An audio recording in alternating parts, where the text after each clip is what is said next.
হরে কৃষ্ণ, রাধে রাধে বন্ধুরা। আমার ছোট্ট মিনি ব্লগে তোমাদের সকলকে জানাই স্বাগত। আজ শুভ জন্মাষ্টমীতে তোমাদের সকলকে জানাই অনেক অনেক শুভেচ্ছা। আজ আমার গোপু সোনার জন্মদিনের একটা ছোট্ট আয়োজন আমি করেছি, তারই একটা ভিডিও তোমাদের সাথে আমি শেয়ার করছি।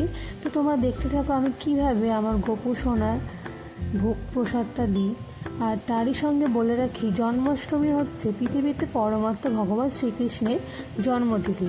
হিন্দু ধর্মাবলম্বীদের মতে ভাদ্র মাসের কৃষ্ণপক্ষের অষ্টমী তিথিতে দুষ্টের দমনে, শিষ্টের পালন এবং ধর্ম রক্ষার লক্ষ্যে মহাবতার ভগবান রূপে জন্মগ্রহণ করেছিলেন।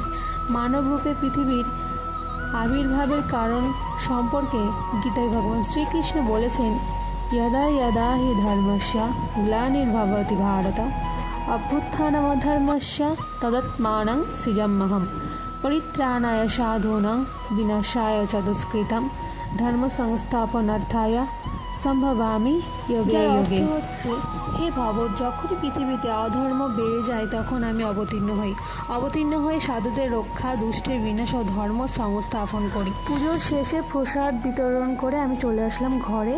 আর আমার দুই পুচকি দেওরের সাথে একটু আড্ডা দিয়ে আমি এখানেই আমার ভিডিওটা শেষ করছি। আর ভালো লাগলে অবশ্যই একটা লাইক করে